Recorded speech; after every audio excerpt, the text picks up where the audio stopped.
Welcome to the Help and Hope podcast produced by Mark Inc. Ministries. I'm Sharon Betters, your host, along with my co-host, Heidi Nequist. Today, we are welcoming Elizabeth Turnage as our guest, and you are going to want to hear what Elizabeth has to say about storytelling. How do you leave a legacy of faith by sharing your story? You might be thinking right away, I could care less about telling my story. I don't have anything worth sharing.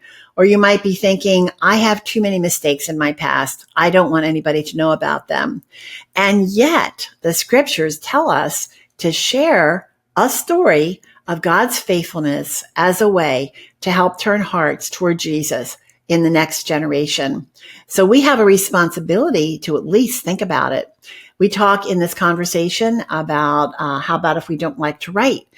Is there another way to share a story? What if we have family that could care less about our stories? Do we still need to work on sharing those stories? What if we don't even know where to start? What if we feel like our life is too ordinary? We talk about these questions and much, much more. I'm excited for you to meet Elizabeth because she has been on the podcast before when we talked about her book, Preparing for Glory. Elizabeth is passionate about helping us prepare for heaven, but also in leaving that legacy of faith, so passionate that she offers a course called Organizing Your Life and Legacy. She also has written numerous books. I know that you're going to enjoy meeting Elizabeth. So welcome, Elizabeth. Thanks, Sharon. It's great to be here. Well, you've been on the podcast before, so you know the drill. Tell us a little bit about yourself. Yes, well, we welcomed another grandchild since the last time I was on here, so that put us up to number 5. We have 5 grandchildren under the age of 3, so that makes for a lot of busyness. But when I am not doing grandmothering, Zizi, that's my grandma name. When I'm not being Zizi, I was telling Sharon earlier before we got on that I've been working on my doctorate of ministry degree at Covenant Theological Seminary and am actually writing my dissertation right now in that process and working specifically on spiritual legacy. And my focus has been spiritual legacy and older adults and the benefits and the all that can help us with. But also, spiritual legacy is something that we need to be doing at any age. So I'm excited about this conversation. Well, we have 3 grandmothers here. Heidi is a grandmother. I am a great-grandmother. And so I think all of us probably are in that season of thinking about legacy in one way or another. And how do we touch the hearts of those that we love? And one of the ways that you say we can do that is by sharing our story. So why do you think that is a good way of passing on a legacy of faith? Yes. Well, of course, we have that example from Scripture. Scripture is in itself a grand story, a big story of God's creating his own people and of his persistent love for us in spite of our sin and failures and his reconciliation of us to him through Jesus Christ. We are called to be ambassadors for Christ. We are called to tell the story of good news. Psalm 78, which is one of my favorite places to go to talk about passing on the story of our faith, it specifically calls us to do that. And then we know just in general that story is something you never meet a person who doesn't love a good story. So it's a universal tool. Yeah. How do you think sharing our own stories, thinking about sharing our own stories can impact our own faith, our own walk of faith? Oh, it's so important for us to know our stories and to think through them. And writing, and we'll talk about this later, but writing is a powerful tool for doing that too. But as we survey our stories of faith, and specifically if we look at different aspects, different seasons of our life, When is a time where our faith was really strong? Or how did we first come to know about the Lord? How did we first come to see that Jesus is Savior? But also the times where it was difficult, the times of doubt, times of struggle, times of sorrow. When we really sit down and think through whether we write it or tell it or share it in another form, then we begin to see how God has been working this whole time. And it strengthens our faith and hope and love even more. So it's just, and when we have that, when we have that remembrance of how God has worked in the past, it helps us in current circumstances, especially when we have a difficult story in our current situation. Elizabeth, speaking at that level of difficult situation, how do you decide when you're telling a story where to include trauma, how to include it, and why to include it? Yeah. What a great question, Heidi. That is something that we have talked about in this workshop that I do, because we have one chapter that is dedicated to the fall and to stories of what I call wretch shalom. So if shalom is universal flourishing and peace and harmony, then wretch shalom is a case where, something is broken. And so back to the question of trauma, that's something that is deeply, deeply broken. And we do want to consider that very carefully, how we share trauma, with whom we share trauma. So we can share it at, like a 20,000 foot level or a 5,000 foot level.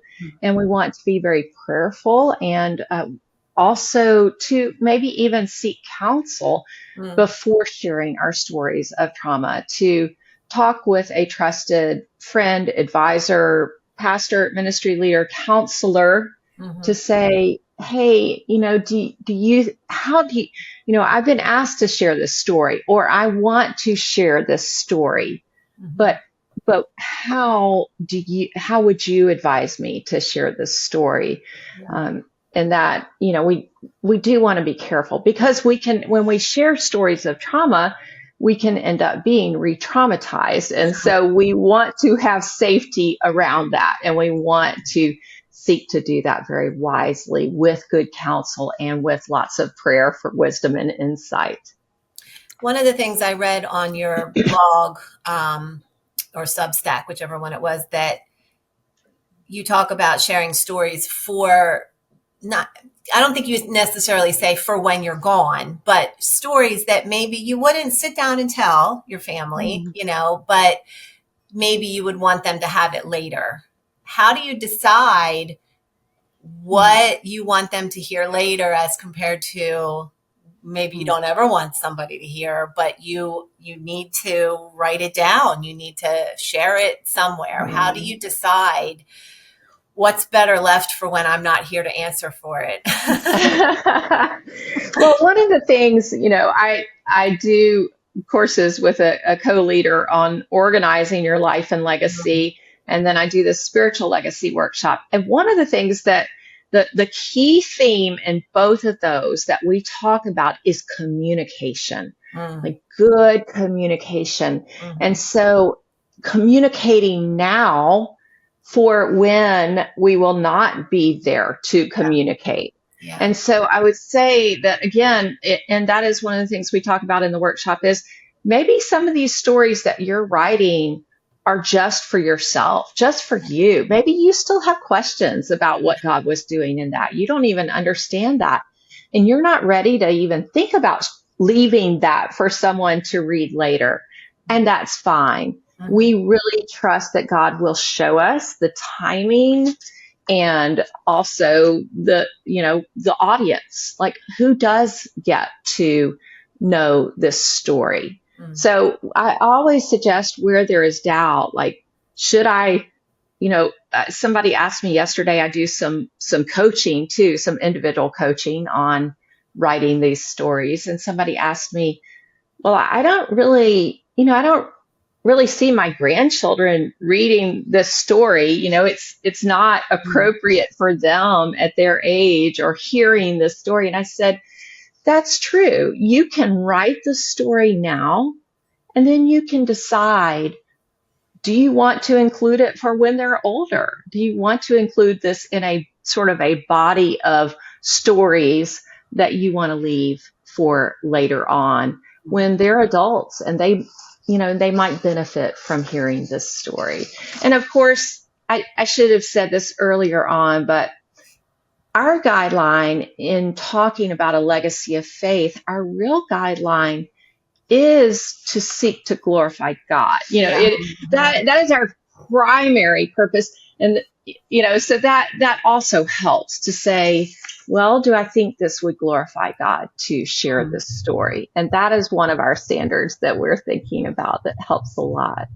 And the valleys are part of, you can't get to the mountaintop if you don't go through the valley. So, right. Yeah.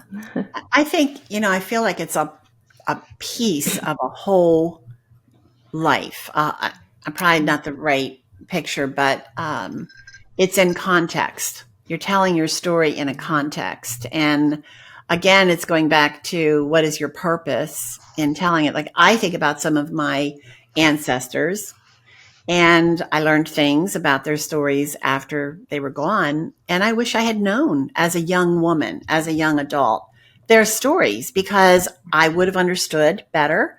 And I think they could have taught me some things about that. And I think also in the telling of it, maybe they would have found some resolution and redemption in their own side, because watching some of the decisions they made throughout their life, it suddenly made sense, but they weren't good decisions. And so if they had had the freedom to share their story, then maybe those decisions would have been different. And we at Mark Inc., the podcast typically is sharing stories, redemption stories, because we are calling back to those coming behind us.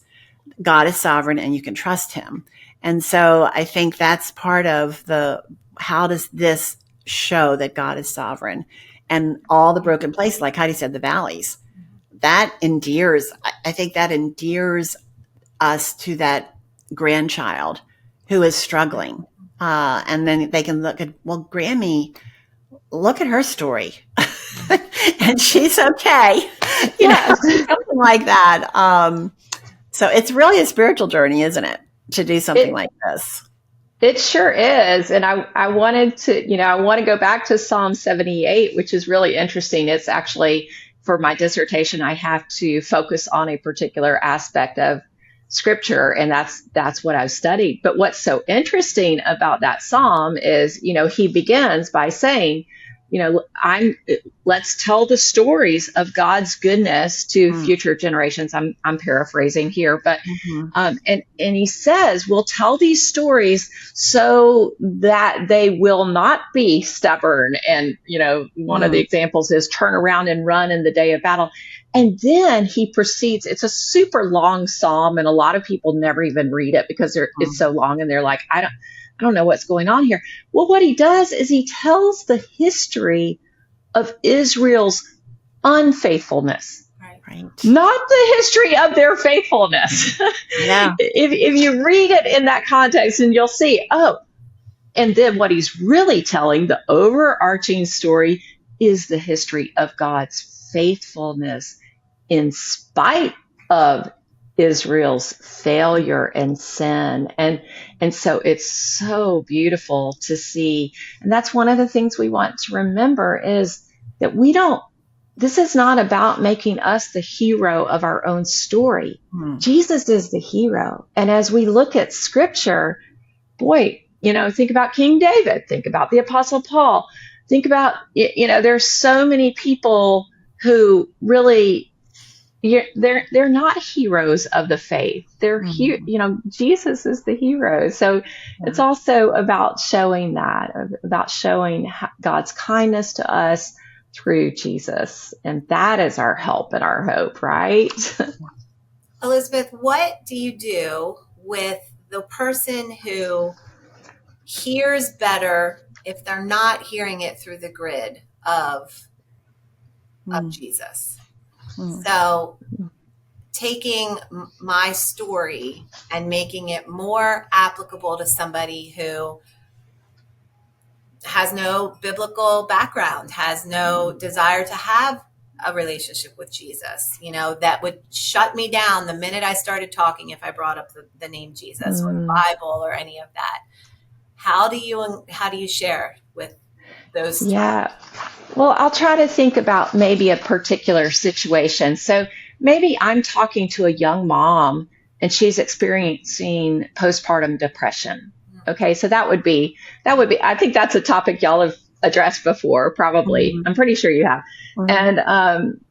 And so if I were talking to her, one of the things that I always talk about in terms of sharing stories for the sake of Christ is really the first thing we need to do is listen to that person's story and get really curious about that person's story. So the first thing I would want to do if somebody said to me, hey, I've got this young mom and she's really struggling. She don't want to have anything to do with Jesus. No, that's not.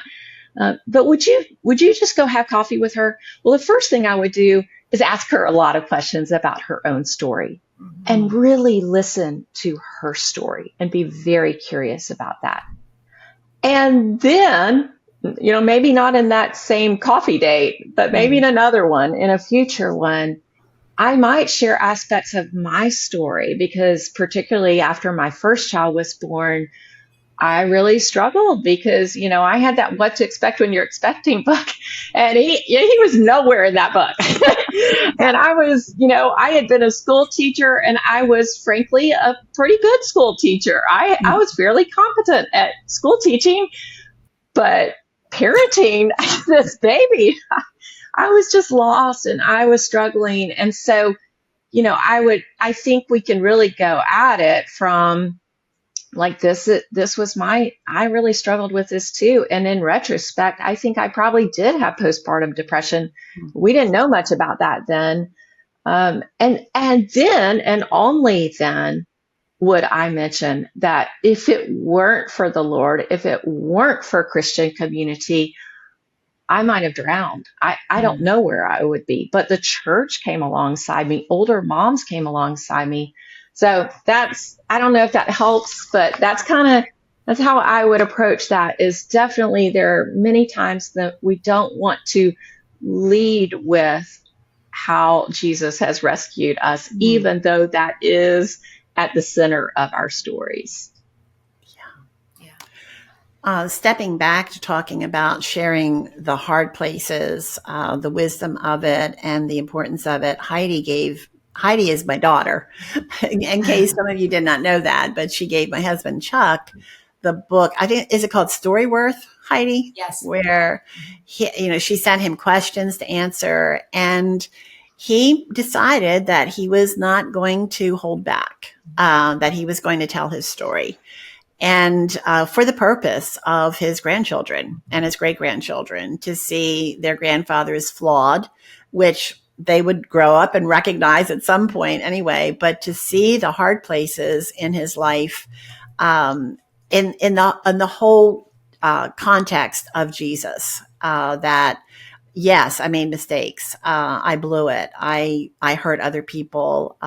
Other people hurt me, those kinds of things, but not with the purpose of bringing darkness, but with the purpose of there's hope in Jesus, God's grace. Even though there's pain, there is grace and there is hope. And so I love what you're saying is I think you're saying is go softly, tread carefully. If this is something new for you and there are things in your life that you've never shared with anybody else, but now you're thinking maybe there's something God could do with this for another person. And that's what I like to think too, Elizabeth, is can my story help somebody else? And so you think of that, the pistol approach, which is one shot, and then the shotgun approach, which is maybe that's a different way of telling that story. And so I love that. And I also love Psalm 78, the way that you said he didn't talk about all the good things they did. And what was the ultimate goal was for the next generation not to have stubborn hearts, to learn from those broken places. So the other thing I'm thinking is when we were talking about those broken places and to start being intentional about telling your story, there might need to be some healing in your own heart along the way. And I think you touched on that when you talked about Christ's view of me versus my own view of me, and how this process could really bring some restoration and healing in a person. It might be them telling the story just for themselves. Have you had any experience with anyone like that? Yes. And, that is where it's so interesting that even, and this is common grace, but the secular literature shows that, and I've been studying specifically older adults, but I would imagine that you could find some academic research on all age adults, that the process of writing story, telling story can be healing, can help the person find meaning in sorrow, in sorrowful places. They call it in difficult events, where you can find meaning in difficult events. So that's sort of the academic secular literature on that. But yes, in my workshops, it's been so fun to go through this. And at the end, we have what's called a story feast, and everybody has a chance to share one of their stories. And a number of people told stories about how, working through this process, they began to see meaning in places that they hadn't even thought about in a long time, but that there were broken stories, and they saw the redemption. They saw how God had used that years down the road. And so sometimes it is easier looking back. And then as we look back and we see, oh, there was a purpose in that. Or, maybe not so much there was a purpose, because we don't always get the why, right? We want the why, but we don't always get that. But they saw God's goodness to them in the midst of pain. And that process of writing the stories gave them healing.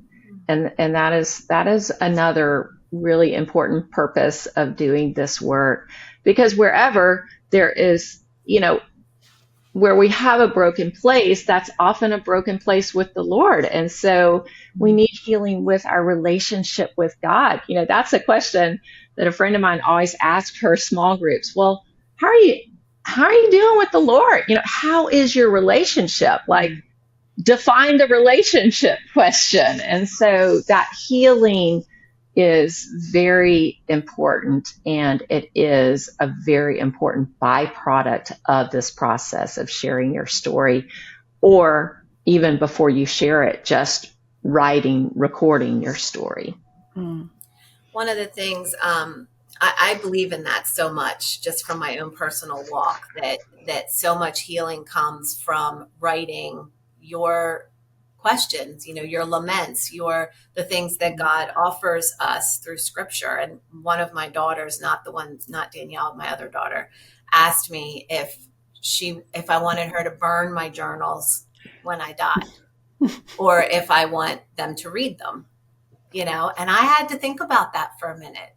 But I think it goes back to what you're saying, that the wrestling, the process, the healing, the mistakes, all of those things are part of the story that takes you out of the center and puts Jesus in as the hero, right?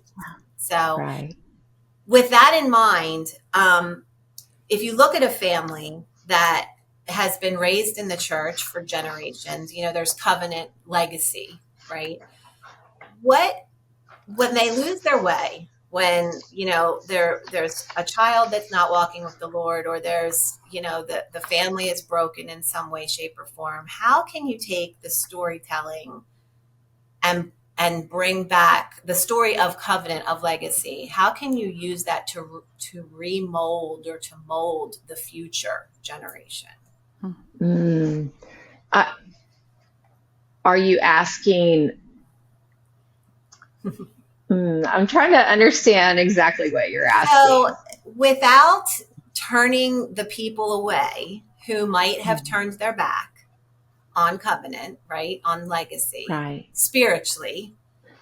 Right. How can you regroup, revamp, and try to bring it back to the focus, using the stories, Yeah. from Okay. I think I get it. And if what I say is not really what you're asking, then we can just try again. But I I feel like it's sort of similar.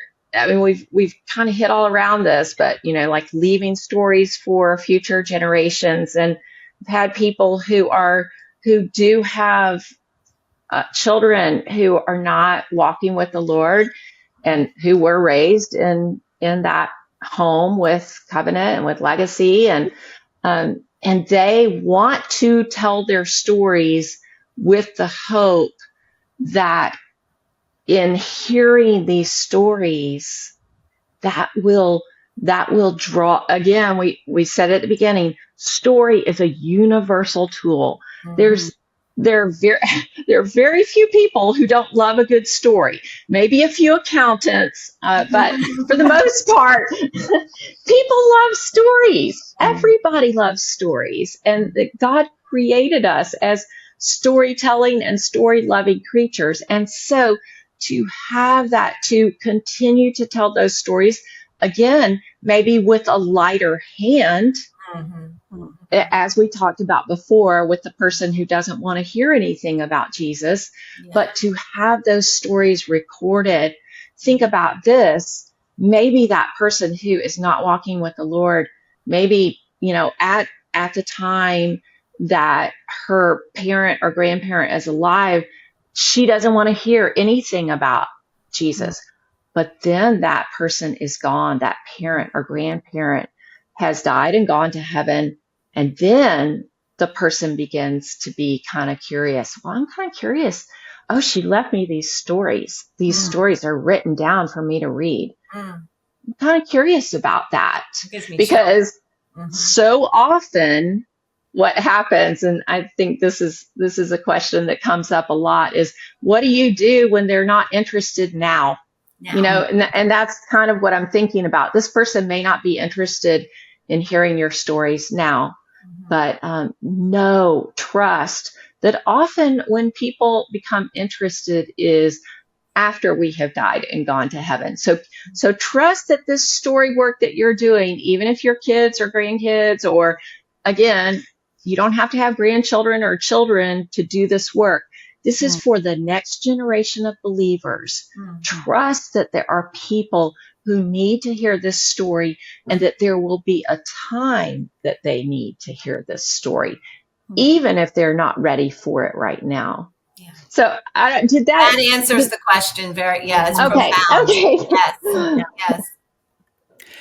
Well, that leads me to, I think this is a perfect segue into how can parents and grandparents weave their stories into their relationships with their grandchildren. Because to me, that's my grandchildren, my great-grandchildren. Those are the ones that my focus is on these days in this season of life. So what are some practical ways that we can do that? Yeah, well, there's so many great tools out there now that I think the idea of gathering around the table and telling stories. There's one called Meaningful Conversations. I can't remember where I got that one, but those are it's like a deck of cards, and there are 100 cards with different story questions on them.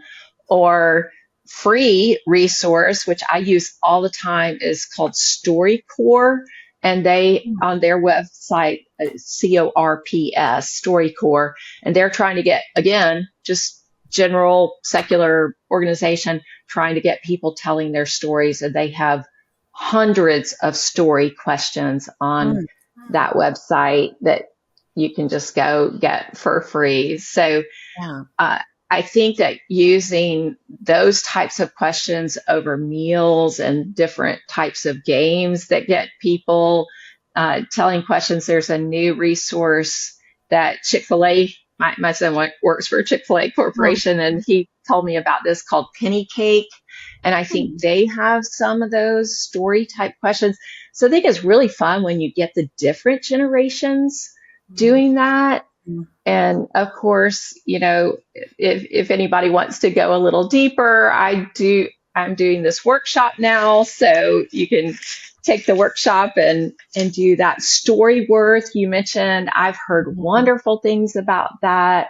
So there are lots of tools, and I think that people often do need some level of accountability, which is what I'm trying to offer in my coaching and my workshops.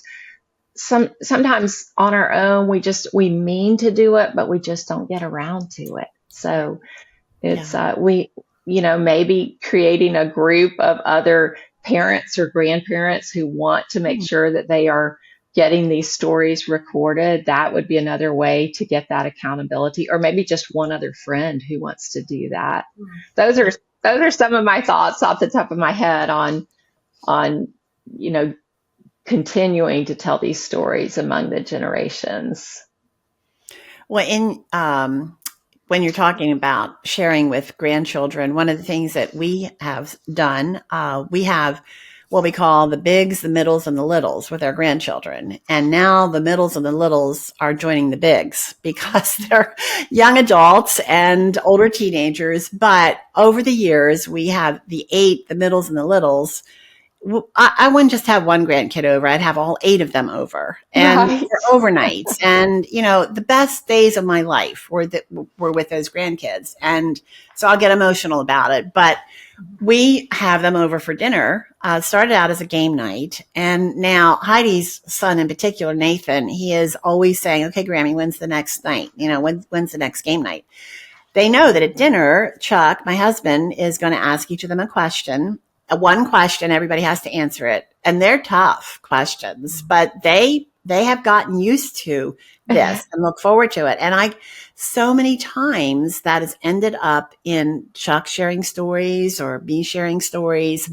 And they are really into it. I mean, they really seem to want to know these stories. And I think about another friend who her child is not, she has rejected their faith. I mean, she's very antagonistic, but this mother has continued to build that connection, has stayed connected to her, earning the right, to be a credible witness of the Lord, but not pushing it, not throwing it down their throats. And if our grandkids acted like they didn't want to hear it, we wouldn't push it. We'd wait for that moment. So I think we take time, and we have used those tools too. The questions that you're talking about, they're great.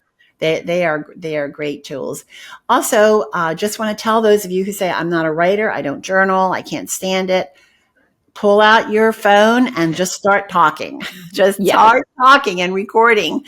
You'd be surprised at the stories that are going to start tumbling out of your mouth. And I also think, Elizabeth, of all the novels that I've read that start out with a granddaughter finding her grandmother's diary or something, and she says, what is the rest of the story? And so let's make it easy for them. It's all right here. The story is here. So, yeah. Well, Elizabeth, tell us about your legacy coaching. You don't just help people tell their stories. You started out helping people prepare for this last season of life so that their children would not have as difficult a time.